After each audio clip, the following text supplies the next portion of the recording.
Please, let me see Max. Just once. That's all I ask. The prison warden froze. He had heard all kinds of final requests in his 22 years working on death row: cigars, fried chicken, expensive bourbon, even one guy who asked for a clown to juggle. But this was different.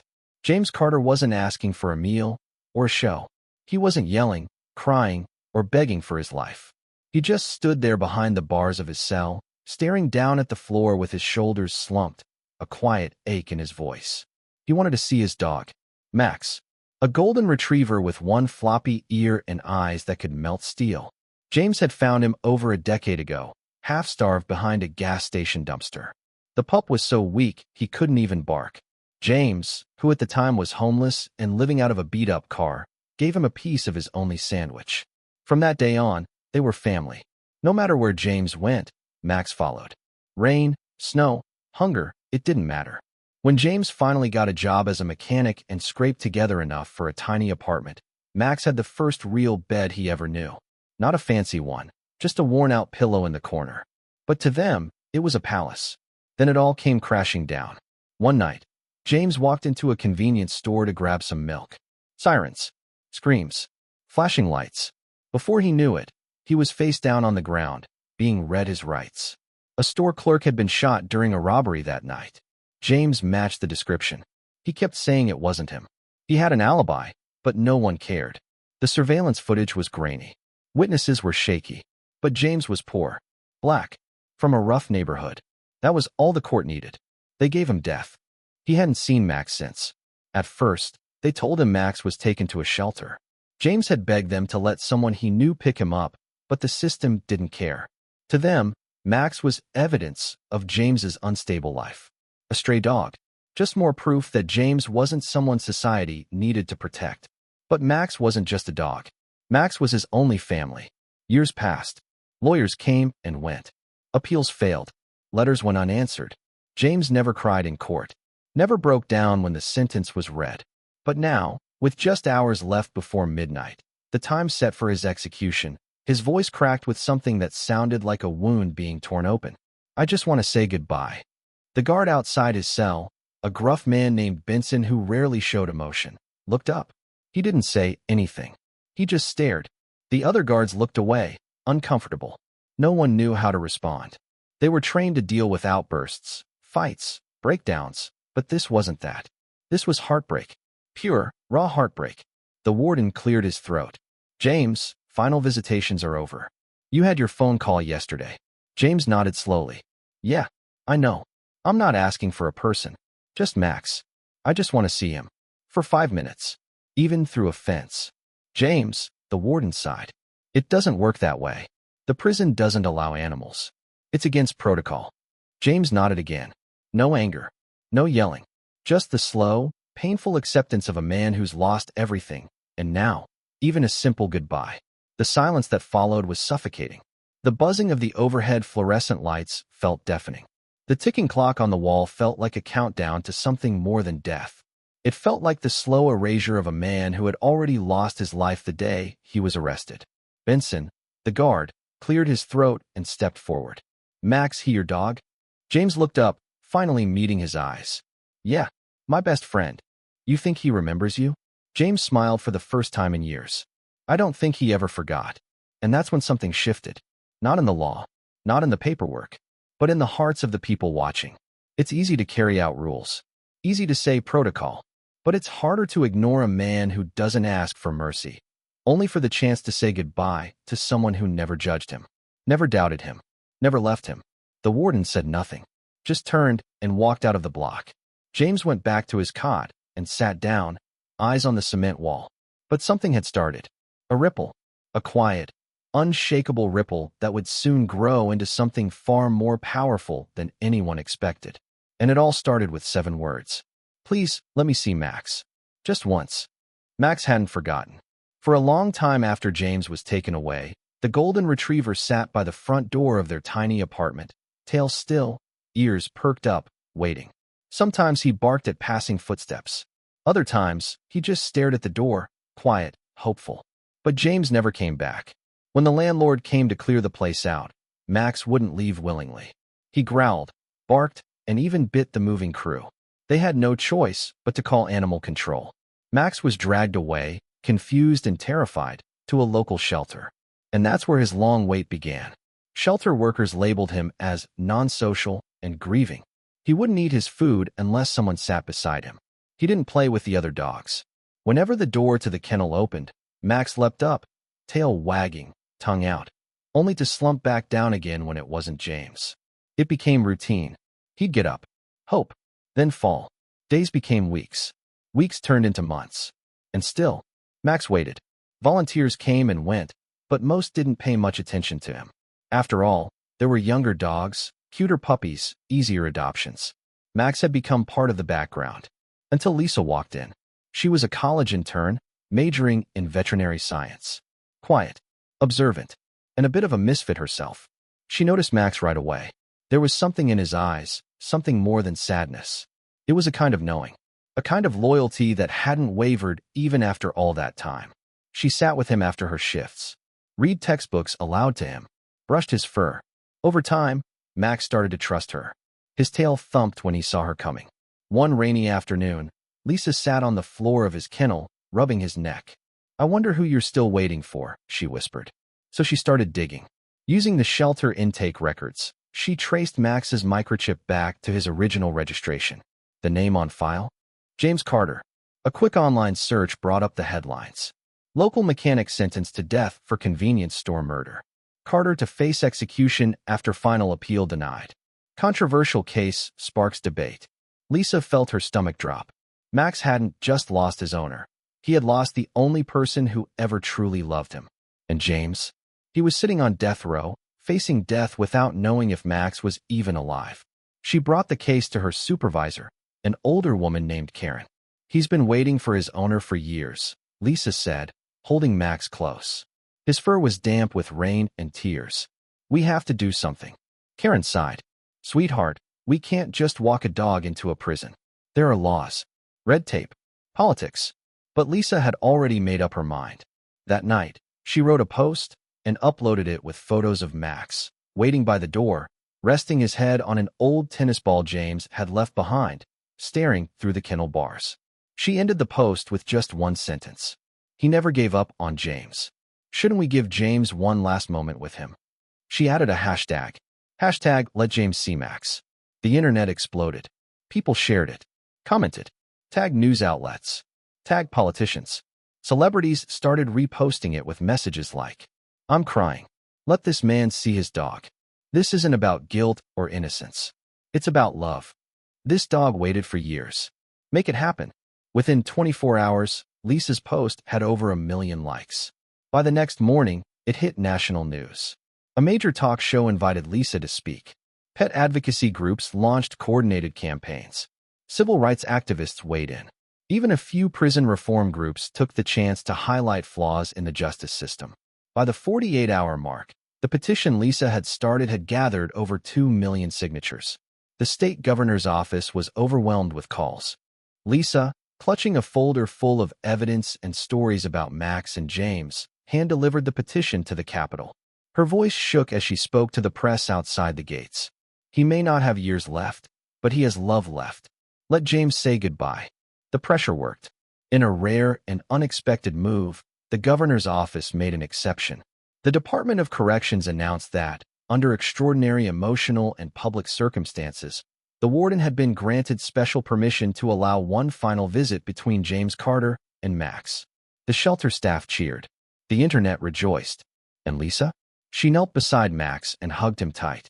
"You're going home, boy. Just for a little while. But you're going home."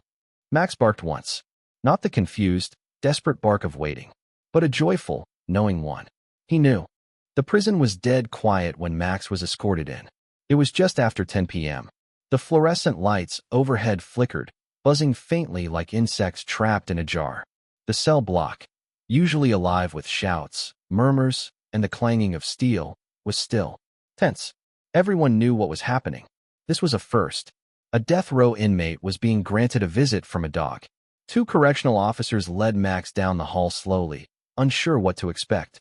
But the golden retriever moved with certainty, his leash slack, his steps calm but purposeful.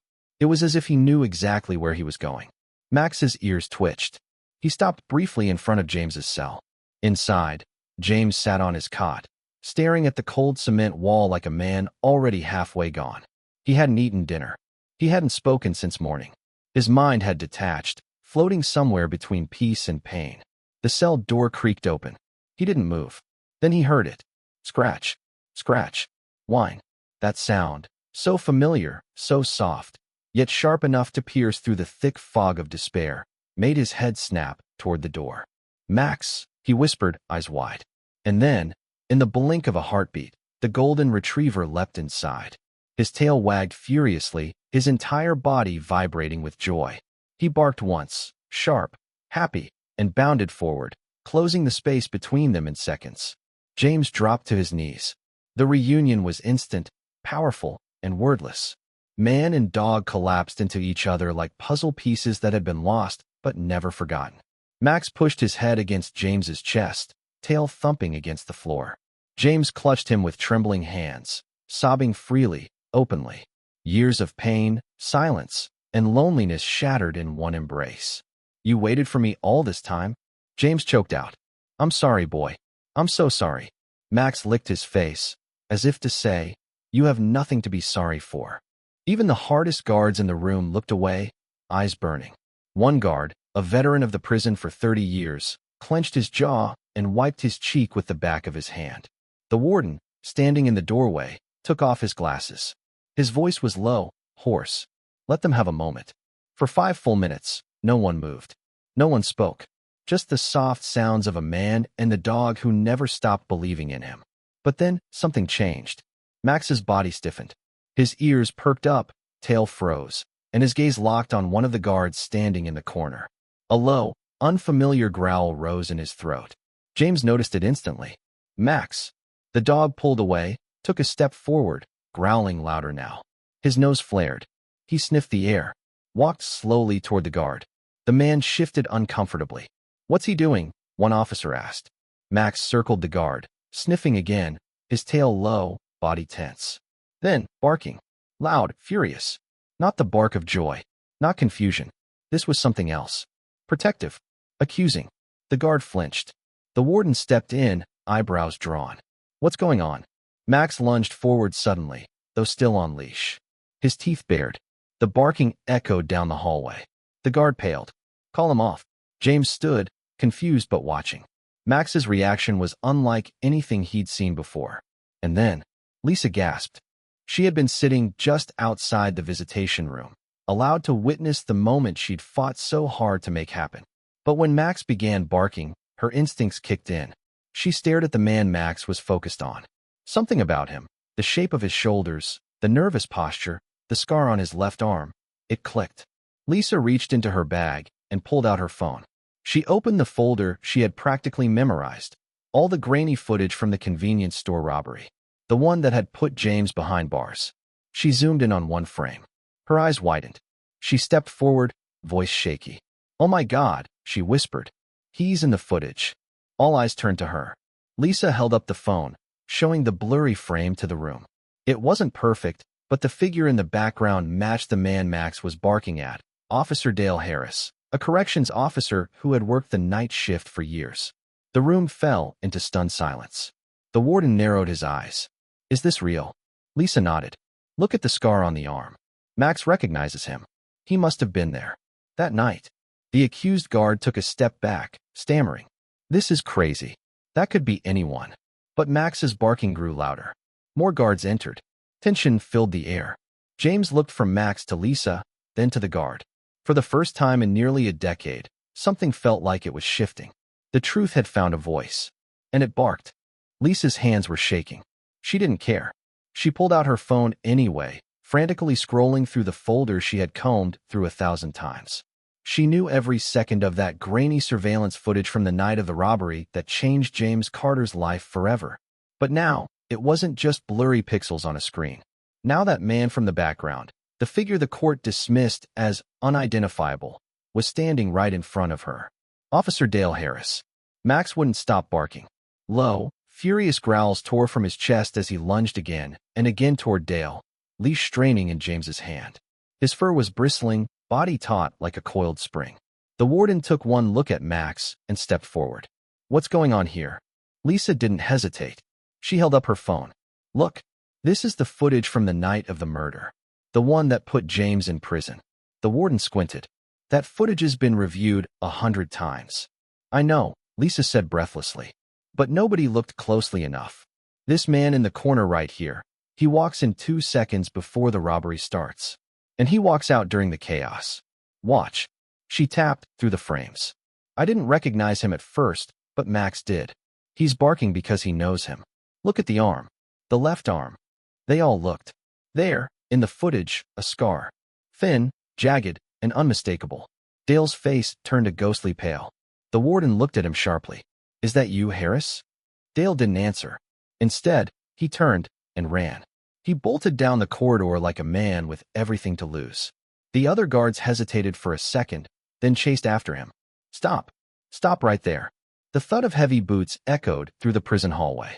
Lisa, heart pounding, looked at James, who was standing frozen, still gripping Max's leash. James's eyes were wide. What the hell is going on? The barking had stopped. Max sat down, watching the chaos unfold like he already knew justice was in motion. Moments later, 2 guards dragged Dale back into the room, his face flushed, eyes darting. "This is a mistake," he yelled. "I didn't do anything." But the warden had already radioed for internal affairs. The prison's legal team was summoned, and James's court-appointed lawyer, an old, tired man who had long given up hope, was called back in immediately. The interrogation was swift. Dale cracked within an hour. He had been part of the robbery all along. A small-time scam turned deadly when his partner, wearing a ski mask, pulled the trigger on the store clerk in a panic. Dale had never meant for anyone to die, but panic doesn't change consequences. What he did next sealed James's fate. He planted the murder weapon in a nearby alley. He discovered it the next morning, calling it into evidence. He pointed the finger at James, knowing the man had a prior for petty theft and lived only 2 blocks away. Then, using an off-duty officer who owed him a favor, Dale arranged for fake testimony. Someone to say they saw James leaving the scene. No one questioned it. The perfect fall guy. Poor. Black. No strong alibi. It was almost too easy. Until Max. Max had been there that night, waiting for James outside the store. When Dale fled, mask off, he had tried to run past the dog. And Max bit him. Left a scar on his arm, a scar Dale still had. That scar, and Max's unrelenting recognition, unraveled a lie that had held for nearly 10 years. Back in the prison, the news spread fast. Guards who had mocked James now stood silently. Inmates whispered from their cells. Lisa sat beside James, watching him stare at the floor, lips pressed tight. He hadn't said a word in over an hour. Finally, he whispered, "So I wasn't crazy." She turned to him. "No, you weren't. You were innocent. You are innocent." The warden entered again, face grim but respectful. "Mr. Carter, the governor has been contacted. Your execution has been suspended, effective immediately." James didn't react. He looked at Max, calm now, tail wagging slightly, and dropped to one knee. He hugged the dog again, burying his face in Max's neck. "Thank you," he said. "You saved my life." Lisa smiled through tears. "He never stopped believing in you." The governor's legal team confirmed the investigation was being reopened. Dale was arrested on the spot. Within 48 hours, James's conviction was set to be overturned pending formal review. The warden, once skeptical, now watched with awe. "This whole time," he murmured, "a dog knew the truth." James was released the very next day. The news spread like wildfire. Reporters lined up outside the prison gates, satellite trucks parked along the road, and microphones stood ready, waiting for the moment the man who had narrowly escaped death would step into the light. And then, it happened. At exactly 9:12 a.m., the heavy gates of Gray Ridge State Prison slid open. Out walked James Carter, head held high, shoulders straight. In his hand, a leash. At the other end, Max, wagging his tail like the world had never broken. The cameras erupted. Flashbulbs popped. News anchors spoke with reverence, and the internet lit up within seconds. Hashtag Free James Carter and hashtag Hero Dog Max trended worldwide. Lisa stood a few feet away, hands over her mouth, eyes wet with emotion. She had fought so hard to give Max and James one last goodbye. She never imagined it would become a first hello to a brand new life. James spotted her in the crowd. He didn't say a word at first. He just walked over slowly, Max padding beside him, and wrapped Lisa in a hug. "Thank you," he whispered. "You didn't just save me. You saved Max, too." Lisa smiled through tears. "He saved you. I just gave him the chance." But James didn't stop there. Some might have taken the settlement money from the wrongful conviction and disappeared, moved to a quiet town, lived out the rest of their days in peace. Not James. He knew there were thousands of others like him, men and women locked away not just in prison cells, but in forgotten corners of the world. People who lost everything, including the simple joy of companionship. And so, with his newfound freedom and the support of advocacy groups, James launched a nonprofit organization called Second Leash. Its mission? To reunite incarcerated people, especially those wrongfully convicted or recently released, with the pets they lost.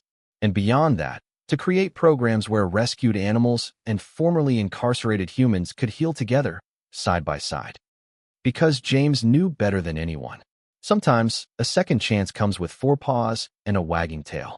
The program started small, a few kennels, a handful of volunteers, and a couple of rescued dogs. But it grew fast. Lisa came on board as co-founder, managing the therapy and rehabilitation programs. James visited prisons, giving talks to inmates. He brought Max with him every time.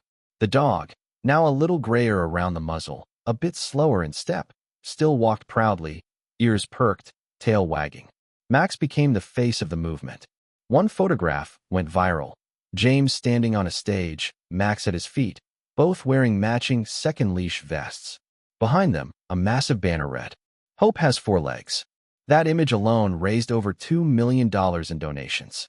James toured the country, giving TED Talks, speaking to lawmakers about reform, and working with shelters and reentry programs. He shared his story not with bitterness, but with grace. With purpose. "I spent years waiting to die," he told one audience.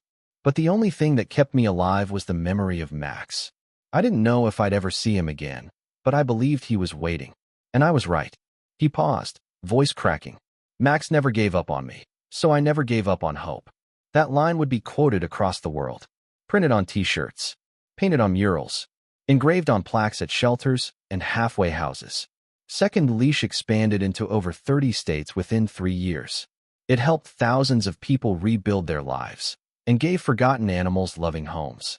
One of the most powerful moments came during a televised reunion special. James stood beside a newly released man named Dante, who had been separated from his pit bull for nearly 8 years. When the kennel opened and the dog bounded into Dante's arms, the world watched as another bond shattered by injustice was mended by love. And Max? He lived long enough to see it all. When he passed peacefully in his sleep 2 years later, the world mourned. He was buried at a special sanctuary James had built for Second Leash dogs. A simple gravestone marked the site. Max, the dog who believed. At his funeral, James stood before a crowd of hundreds. Some were ex-inmates. Some were adopters. Some were people who simply believed in second chances. "He waited for me when no one else did," James said softly. "He saw me, not as a convict, not as a statistic, but as his person. He gave me love, and love gave me freedom." The crowd stood in silence, many wiping away tears. Today, James still runs Second Leash, still tells his story, still speaks about loyalty, forgiveness, and how justice can sometimes arrive on 4 legs. And when people ask him what got him through the darkest years, he always smiles and answers the same way.